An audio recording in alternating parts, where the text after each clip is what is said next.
नमस्कार, मैं हिमांशु और आप देख रहे हैं टारगेट विथ हिमांशु। आज मध्य प्रदेश की हाईकोर्ट में बीटीसी वर्सेस बीएड विवाद जो वर्तमान में चल रहा है प्राथमिक में नियुक्ति को लेकर, इन दोनों ही अभ्यर्थियों के वकीलों के द्वारा आज लगभग 2 घंटे बहस की गई है। हालांकि अभी इस पर कोई फाइनल जजमेंट मध्य प्रदेश की हाईकोर्ट ने नहीं दिया है, परंतु जो बहस हो रही है और जो स्थितियां बन रही हैं उस हिसाब से बीएड अभ्यर्थी जो बीएड शिक्षक हैं वर्तमान में जो कार्यरत हैं, उनकी स्थिति मजबूत मध्य प्रदेश हाईकोर्ट में नहीं प्रतीत हो रही है।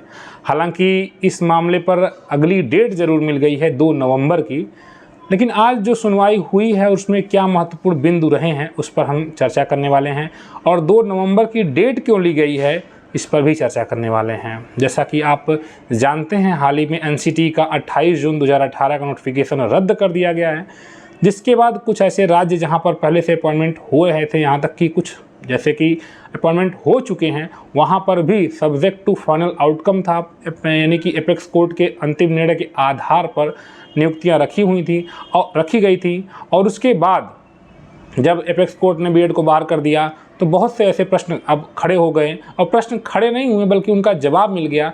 लेकिन बीएड अभ्यर्थी जो बीएड शिक्षक हैं वह पूरा प्रयास कर रहे हैं अपनी नौकरी को बचाने का, और उसी क्रम में आज मध्य प्रदेश की हाईकोर्ट में बीएड अधिवक्ता ने अपने पक्ष को रखा, साथ ही साथ बीटीसी अधिवक्ता ने भी अपने पक्ष को रखा। चूँकि बीटीसी अधिवक्ता के साथ एक मजबूत सुप्रीम कोर्ट का जजमेंट है जो अगस्त 2023 में देवेश शर्मा वाले मामले में माननीय एपेक्स कोर्ट ने डिलीवर किया है जजमेंट, उसके बाद से बीटीसी अभ्यर्थियों की जो स्थिति है वो बहुत ज़्यादा मजबूत हो जाती है। बीटीसी अभ्यर्थियों के अलावा जो बीएड अभ्यर्थी हैं उनके पास कहने को सिर्फ नोटिफिकेशन है, जिसके आधार पर वो अपने बचने की दुहाई आज दे रहे थे। हालांकि मैंने आपको बताया कि मध्य प्रदेश की जो हाई कोर्ट है वो काफ़ी हद तक, कोई भी हाई कोर्ट हो वो एपेक्स कोर्ट जब कोई एक जजमेंट दे देता है उससे बंध जाती है, उसके अगेंस्ट नहीं जा सकती।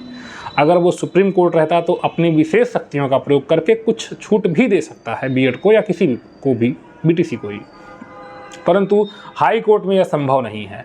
एक बात मैं आपको और बता दे रहा हूं कि मध्य प्रदेश हाई कोर्ट से जजमेंट चाहे जो भी आए, बीएड के पक्ष में आए या फिर बीटीसी के पक्ष में आए, जाना इसे सुप्रीम कोर्ट में ही है। अंतिम निर्णय सुप्रीम कोर्ट से होना है। अगर बीएड शिक्षकों को बाहर कर भी दिया जाता है तो वो सुप्रीम कोर्ट में पहले जाएंगे। और जो बीएड के अधिवक्ता थे आज उन्होंने अपना पूरा प्रयास बीएड को बचाने में किया, उनसे जो भी वो एफर्ट कर सकते थे। अगर आपने 2 घंटे की लगभग उसको सुना है, मैंने कुछ सुना और उसके बाद कोर्ट की वेबसाइट ने उस वीडियो को प्राइवेट कर दिया, जिसकी वजह से वो वीडियो कट हो गया।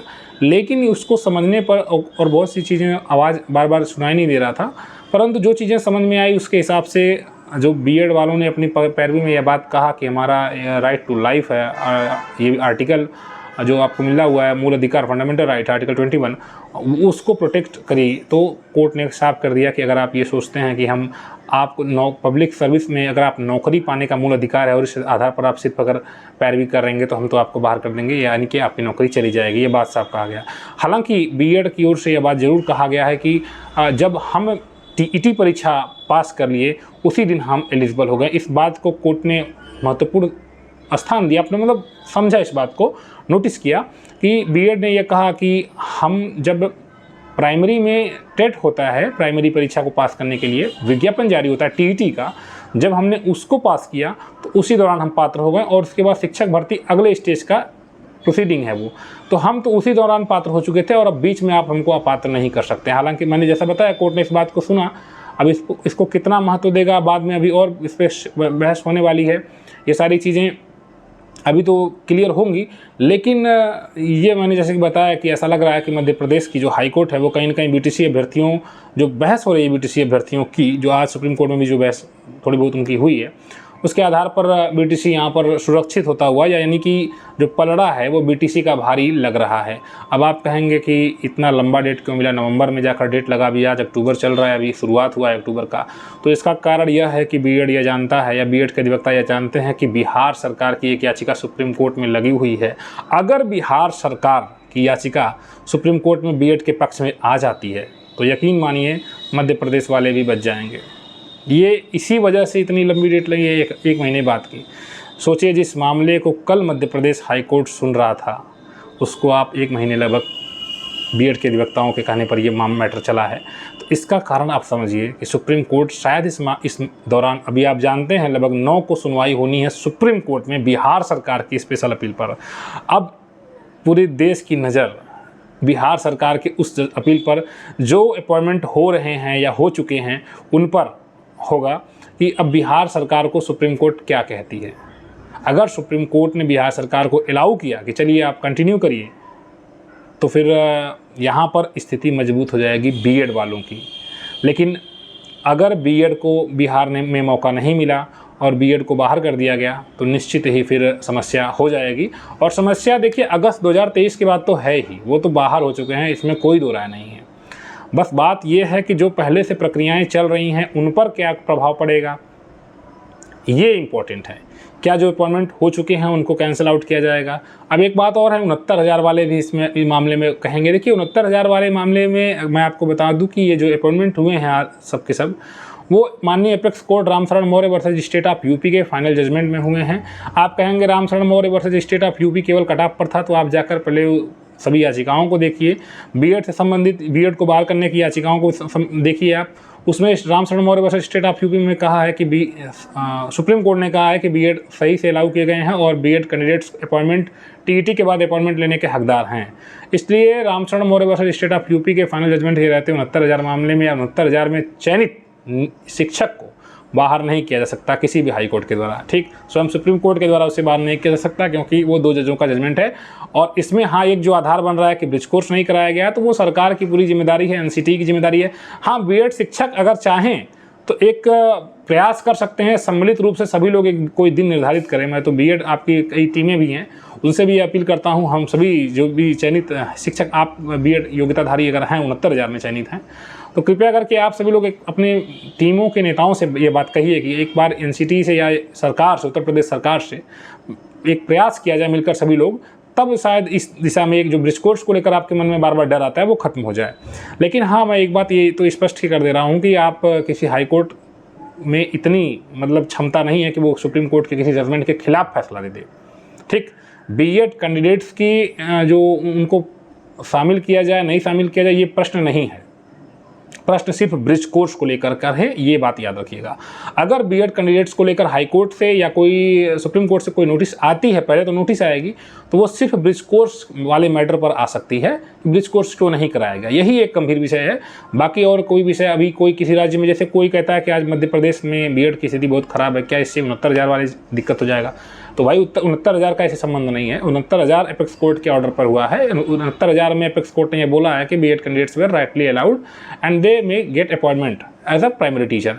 और उन्होंने ये भी कहा है कि आप नियुक्ति के 2 वर्ष के भीतर हम ब्रिज कोर्स करेंगे। लेकिन अब ये सरकार ने नहीं कराया, एनसीटी ने नहीं कराया, तो इसमें बीएड कैंडिडेट्स की कोई जिम्मेदारी नहीं हो सकती है। हाँ, उन्होंने अपनी ओर से प्रयास किया, ये एक अलग बात हो गई।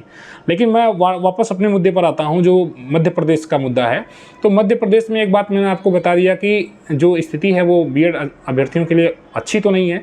बीएड अभ्यर्थियों के वकील ने अपना पूरा प्रयास किया, उन्होंने यह बात कोर्ट को बात पर बताई कि हमने टीईटी परीक्षा पास कर ली, और जब हमने टीईटी परीक्षा पास कर ली तो हम एलिजिबल हो गए प्राइमरी में अपॉइंटमेंट के। क्योंकि टीईटी का सर्टिफिकेट स्वयं ये बात कह देता है कि they are eligible for primary, because आप जानते हैं कि क्लास 1 to 5 के लिए प्राइमरी टेट होता है, जिसमें बाकायदा नोटिफिकेशन में ये मेंशन कर दिया गया था कि 1 to 5 के लिए बीएड अलाउ किए जाएंगे। तो ऐसे में हम तो उसी समय एलिजिबल हो गए थे। तो ऐसे में बीच में आप रूल ऑफ द गेम वाला जो मैटर आ रहा था कि बीच में आप नहीं कर सकते, और ये जजमेंट जो है अगस्त 2023 में जो जजमेंट आया वो स्वयं ये बात कहता है, इनको भी देवेश शर्मा वाले जजमेंट को भी कोट किया गया एक बार, कि जजमेंट स्वयं कहता है कि कोई भी रूल तब तक वैलिड रहता है जब तक कि वो इनवैलिड न कर दिया जाए।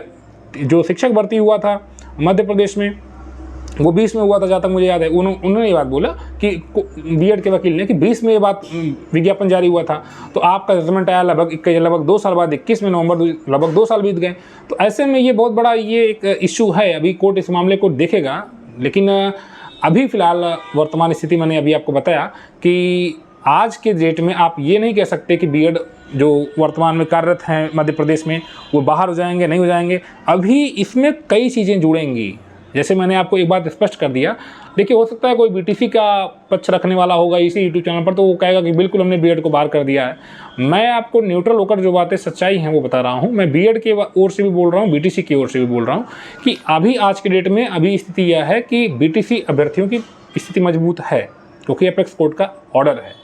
लेकिन अगर आने वाले समय में जैसे 9 अक्टूबर को बिहार राज्य की सुनवाई है सुप्रीम कोर्ट में, अगर यहाँ पर बिहार सरकार जीत जाती है, बीएड कैंडिडेट्स जीत जाते हैं, तो निश्चित ही बीएड की फिर स्थिति मजबूत हो जाएगी। और वो ये कहेंगे, चूँकि जीतने का आधार यही होगा कि आपका अपॉइंटमेंट पहले आप जो प्रोसीडिंग है, आपकी प्रक्रिया है वो पहले से चल रही थी, तो इसी के आधार पर फिर यही जजमेंट रखा जाएगा। 3 नवंबर को शायद लगा डेट ना ये मध्य प्रदेश वाला, तो फिर यहाँ पर रखा जाएगा। तो ये सब चीज़ों को समझिए, ठीक है। ज़्यादा एक्साइटमेंट मत रहिए, बड़ा इंपॉर्टेंट है अभी आपके लिए इस सब चीज़ों का। अगर आप अपॉइंटमेंट है तो आपके लिए इंपॉर्टेंट है कि इन चीज़ों को गहराई से समझें, तभी आपको चीज़ें समझ में आ जाएंगी। फिलहाल जुड़े रहें, आपके लिए जो लीगल इन्फॉर्मेशन होती है वो लगातार इस चैनल के द्वारा दी जाती रहेगी। मिलते हैं फिर नेक्स्ट वीडियो में।